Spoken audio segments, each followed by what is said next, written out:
WNST, Towson, Baltimore, and Baltimore Positive. We're getting the Maryland Crab Cake Tour back out on the road. I'm going to have these here, Betty Boop scratch-off tickets. I'm running a little short. I'm going to have to talk to John Martin about getting me some more of these. We're going to be all over the state of Maryland all summer long, but certainly all around Baltimore during April. We're going to be up at G&A Coney Island Hot Dog and White Marsh with my pal Andy in his new location. Also going to be at Greenmount Station out in Hampstead and putting together a day at the Chaucer in Highlandtown, amongst other places. I've been waiting to get this guy on for a little while, and it's sort of weird flying in here because I'm going to get some good tips. I'm going to be spending the part of next week, and you may be hearing this in the middle of the NFL owners meeting. So going down for, I guess I've probably gone to maybe 15, 18 owners meetings. I've missed the last couple because of the plague. I'm looking forward to get down to Palm Beach and talking about all sorts of things. But every time I go to an NFL owners meetings, the account ticks up, much like inflation itself.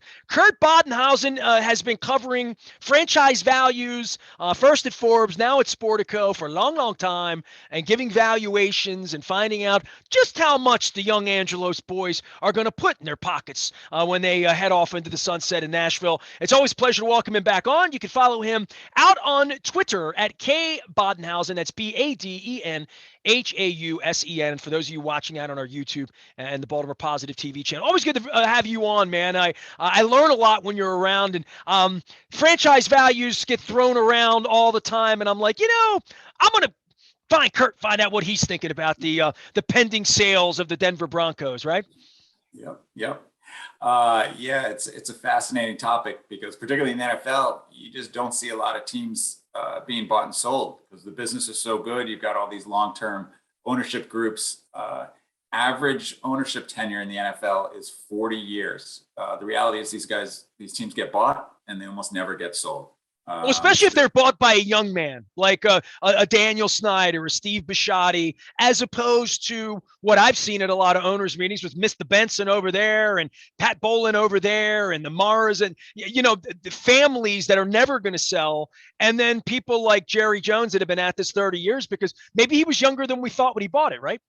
Yeah, absolutely. I mean, Jerry was a renegade and upended the entire business model of the NFL. I mean, every owner should be thanking Jerry Jones right now because not only what he did for TV revenue, but he totally changed the economic model. I mean, you go back to the days before Jerry Jones. I mean, the NFL controlled everything.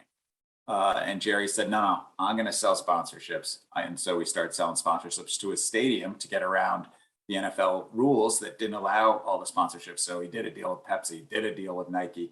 And the NFL sued him. He sued back and he won. And now look at how much sponsorship revenue these teams generate. And it's only going to go crazy with all the opportunities now in crypto and gambling that are out there. So the NFL has just opened up their crypto world to sponsorships. So you're going to see those companies pouring themselves in terms of sponsorship dollars into the NFL.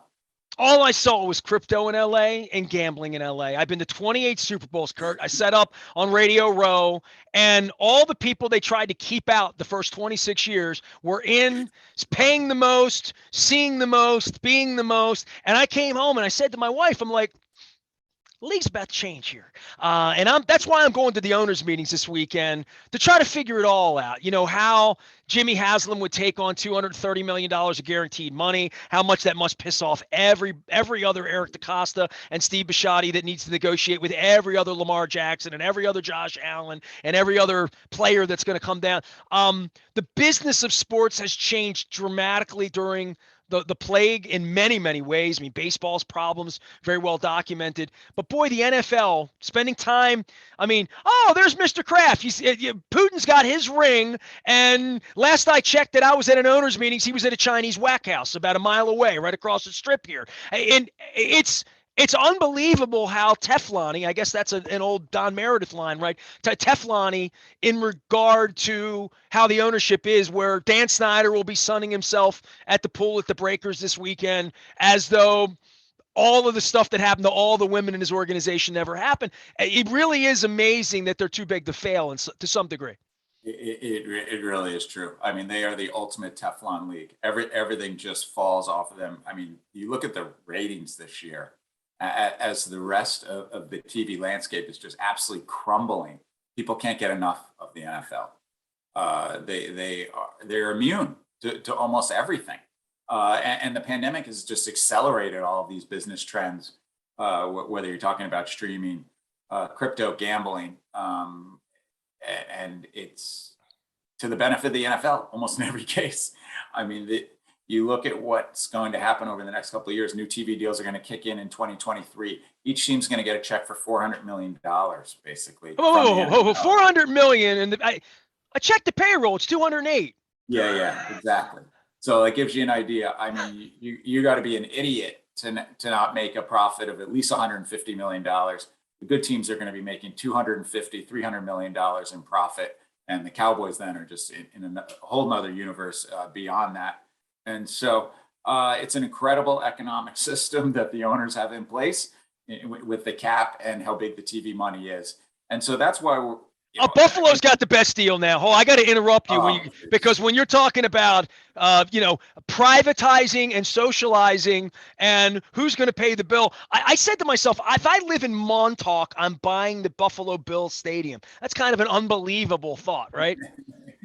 Yeah, I mean, we've moved away from this. If you look at the stadiums that have been built in recent years, whether it's the Rams or going back to MetLife with the Giants and Jets, public money's been gone out the window. That old model of build us our stadium or we might move.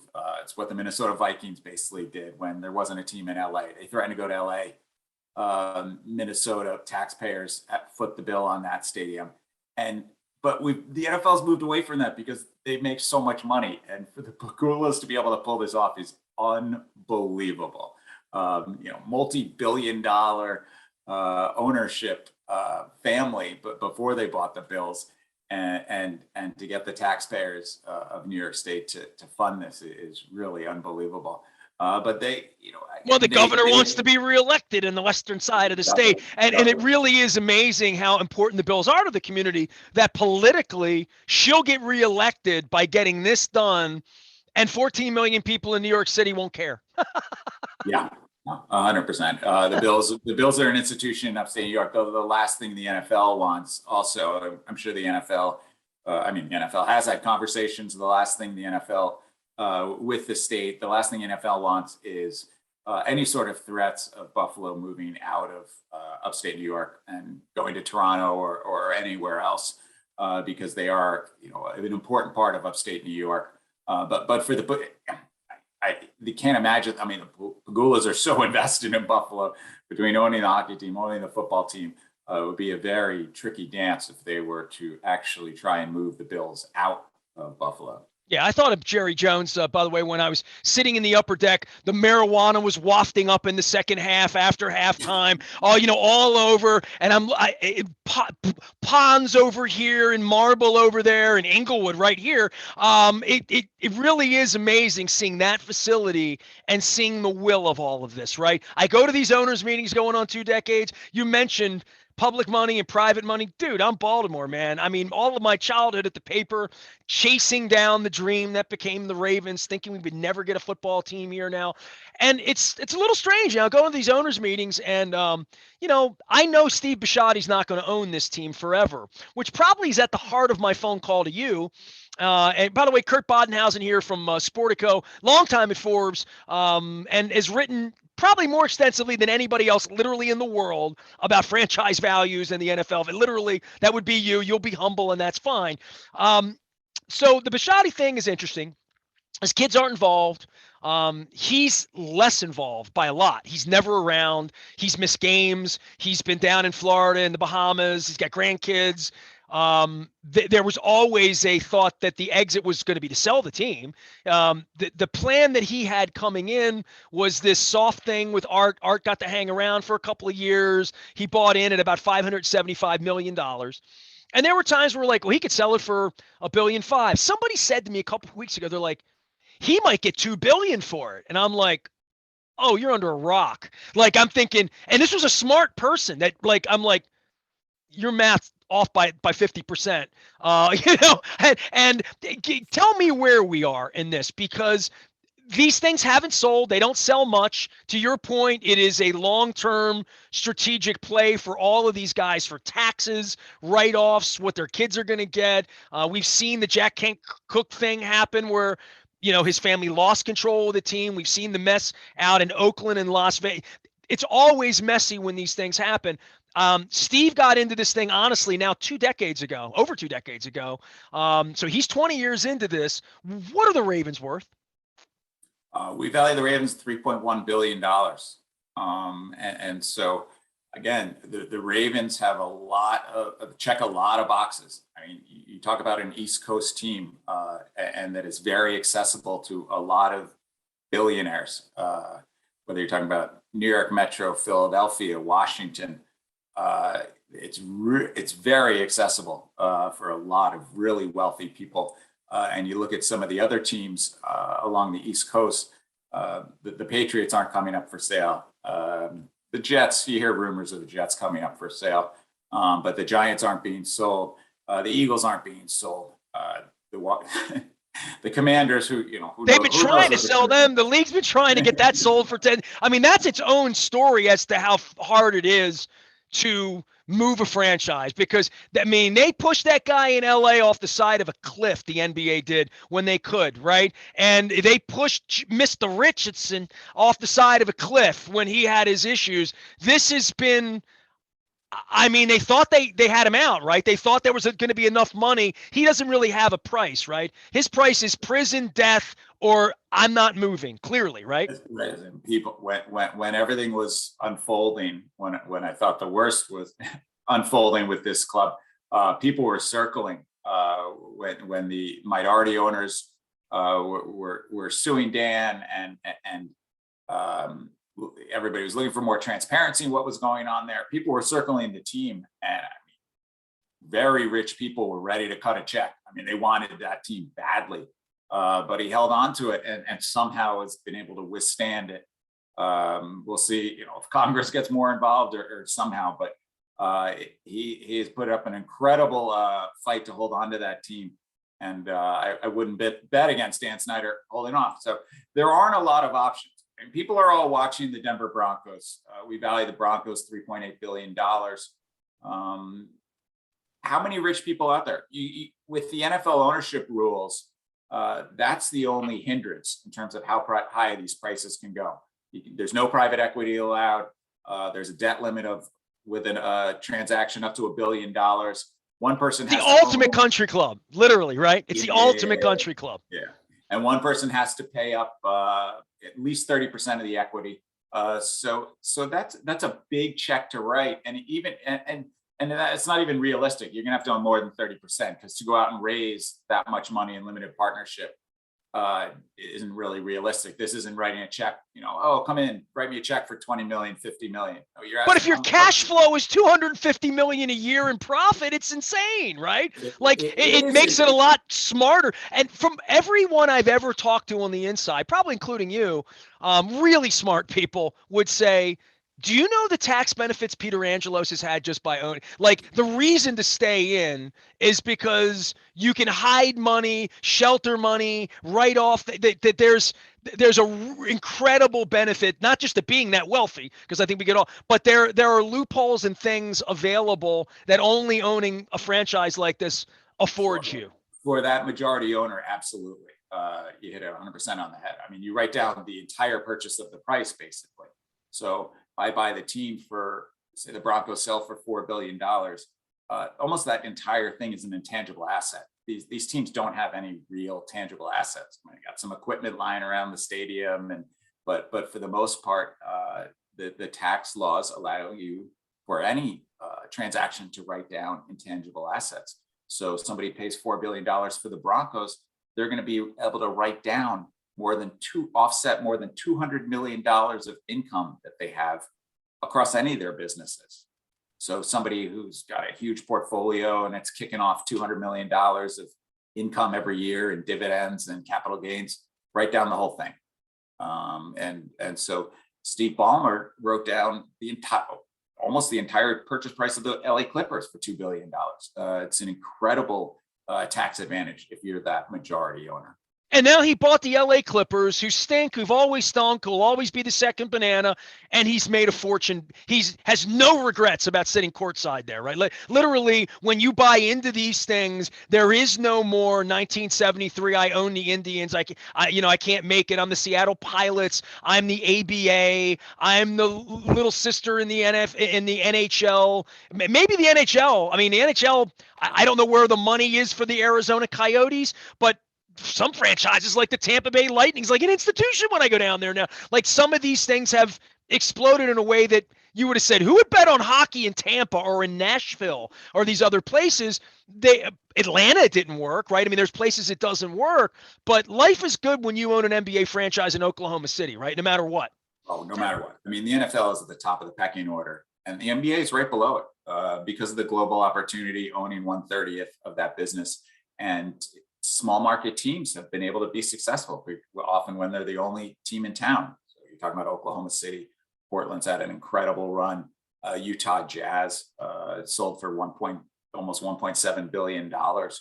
And then when you get down to baseball, for the most part, all of them, outside of a few franchises, are in incredible shape. And so your profits are determined based on what you want to do with your payroll from year to year.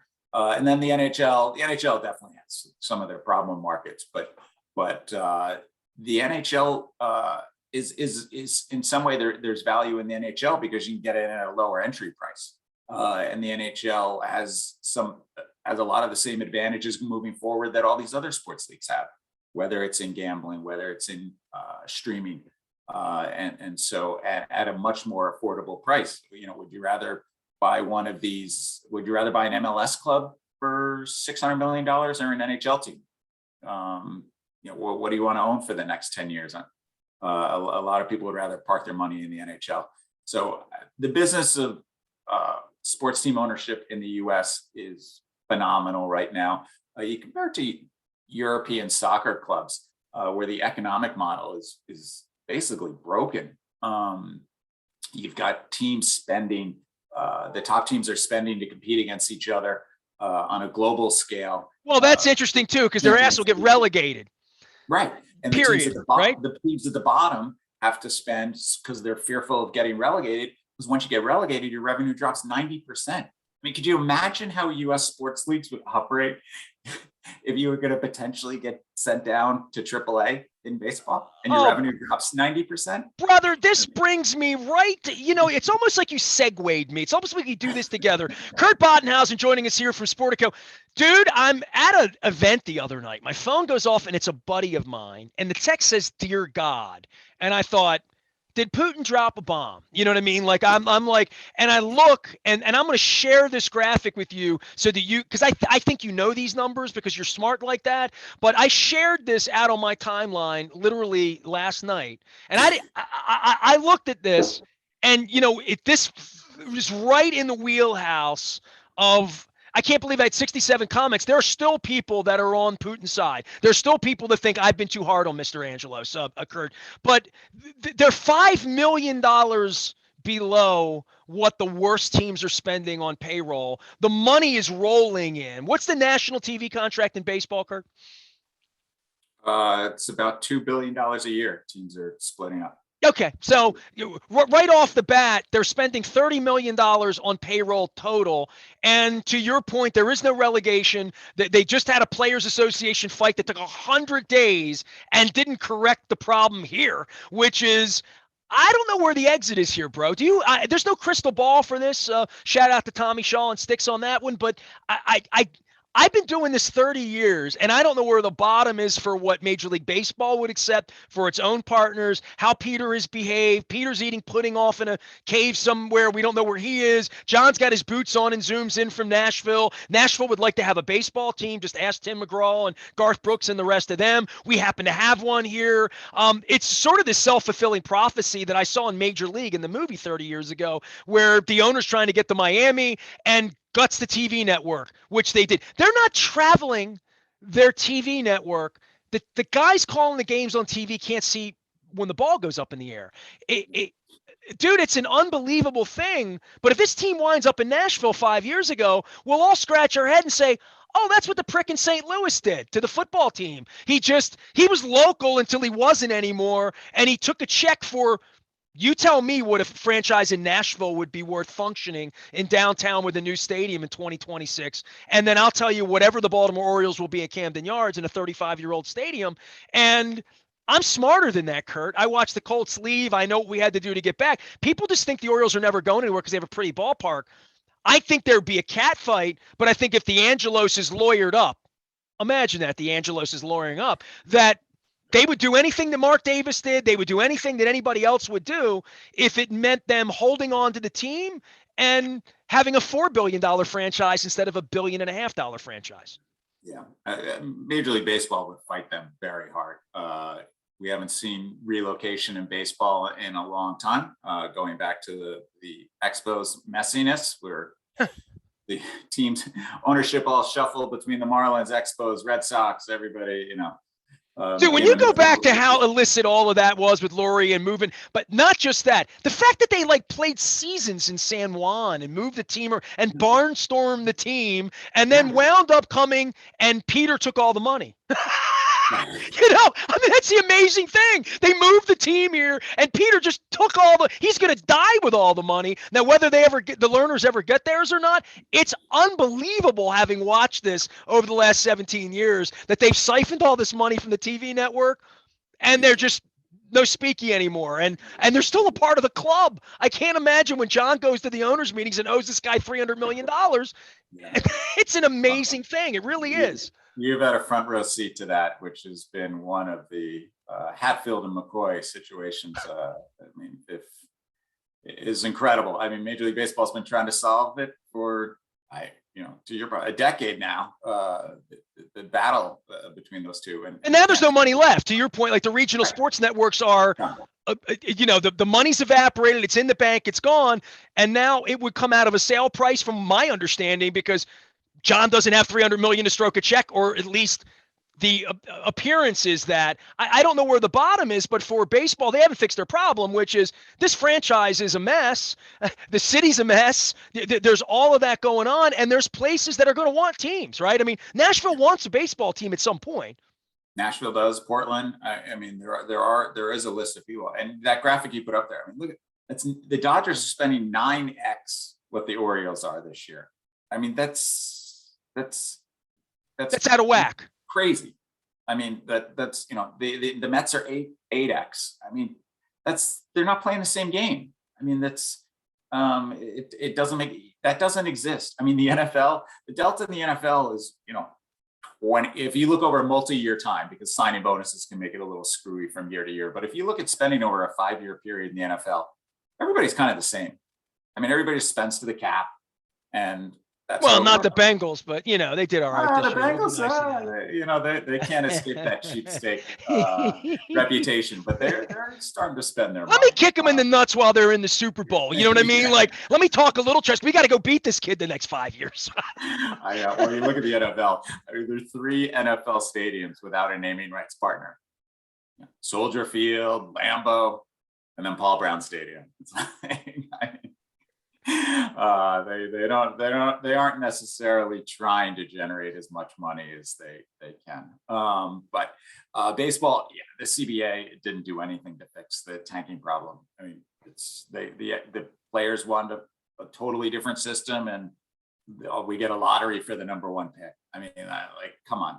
This is ridiculous. It's sort of the original sin of 1995 that they went to war, cost the World Series. And, I was on the air. I was 5 years into and we had no football here. There was no thought that the Ravens would ever exist, that the league would ever let a team in Baltimore, quite frankly, being near Washington. And all of that at that time, I said, the Orioles were spending more than anybody. They had money. The Blue Jays had money. They were kicking the Yankees' ass. The Red Sox were a joke at that time. And I said, the idea is making a fair fight.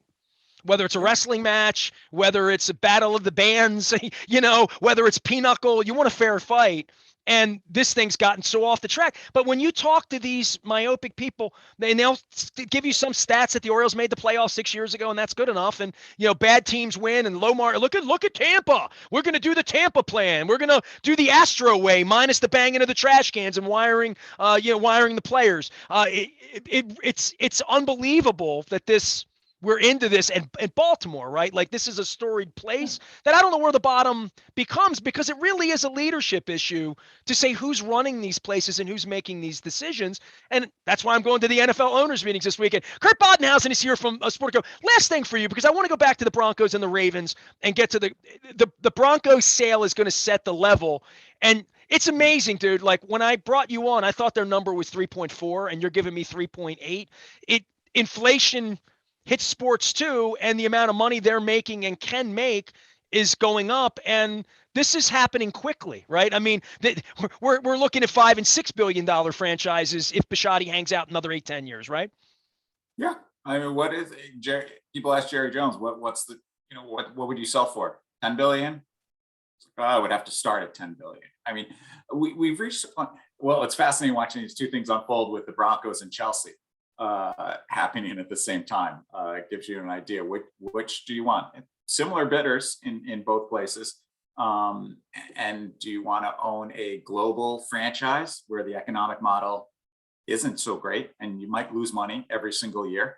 Or do you want to buy a very US centric sports brand where you're going to make a couple $100 million every single year and you're the king of the town within the United States, but very limited. Oh, Roger has his designs this weekend on a European division in Frankfurt. They're going to put a team at Tottenham. Come on, they're going to do that. They're going to do it. I've been hearing the NFL. It's a shitty idea, but so are the San Diego Chargers moving to Compton. You know what I mean? But they did it. I think the NFL. You'll see the NFL start to adjust. And the question with the NFL is, do they care about the value of the franchises? Because it's only set by teams when they're being sold and aren't staying in the club. And, the NFL doesn't have to worry about private equity money coming in because they're making so much money. All these other leagues have had to open things up to private equity money partly because of losses over the last couple of years and minority owners wanting to get out. The NFL, when minority stakes come up for sale, the majority owner just takes it. He goes, I'll buy it. I want more. I want more of the profits that are coming in every year. And so we'll see what. Well, you wouldn't buy it as a minority owner now without it's a stake to own it, right? I mean, the Bisciotti play here would be the next play. Steve would identify a guy and say, "You can have it in 2026. Give me $1 billion now, and we'll see. I'll meet you closing." Small stakes, the 2%, 5% guys right. who want to get out, and that's what private equity is snapping up all those in the other leagues when they can, because they see. Well, Peter had 13 partners in Baltimore, and allegedly Peter bought them all out. Peter went to every Pam Shriver, Jim McKay. I mean, I've been told face to face by all of them, they sold their shares back to Peter. Right. But if it hadn't been Peter, it would have been someone else like Smith on the other side of the Redskins deal trying to get the deal, right? Yeah. I don't think the Orioles are going any. I mean, never say never, but I think with that market, being an East Coast team, somebody's going to come in and say, I'm going to turn this around. I can make this the prestige of the brand, despite how much it's been damaged over the last 2 decades, is still one of those historical teams in the same way that the Washington Commanders are. I mean, they have that history as at least as the Redskins. And I think that makes them attractive. We'll see how the Broncos unfolds. It's a question of how many more rich people are. In the NFL, there's that limit where it's only a U.S. audience that's bidding on this. Nobody outside the United States is going to bid on an NFL football team. So no Russians want to get involved like in the NBA or anything, or the Chinese, right? No, the NBA, when in a big market NBA team, when that goes up for sale, there's global bidders. The same thing that's happening with Chelsea right now, who want to be in London. That's not the case with the NFL. That said, rich people, very rich people, a lot of very rich people are still going to bid on the Broncos. And so whether that means the price ends up at 3.5, 4, 4 or 5, I don't know, but the franchise valuations just continue to appreciate year after year. Buffalo Bills, arguably the least valuable franchise. Pagula's bought it for 1.4 billion. Now we have them at 2.1, I think, and only 5 or 6 years later. So you're seeing franchise valuations accelerate, but there is a split between those big market teams and small market teams because there's more of a premium than we've ever seen on those big market teams. It started with Steve Ballmer. If you think about the Ballmer thing in the NBA, though, he paid $2 billion for that. 2014. 3 years earlier, you had the 76ers, similar situation in that they were just going to be a tenant in the building. They sold for $287 million. I mean, so it's like you and I could have put that together. Right. I look back on it. And now we value the 76ers at 2.3, 2.4. And so it's the NBA and starting with Ballmer, and then the way the labor deals sorted out there, and then the TV deals have made those incredibly valuable asset. Where 10 years ago, you had a lot of NBA teams losing money. Now, unless you go crazy on your payroll and have to pay a massive luxury tax, everybody's profitable.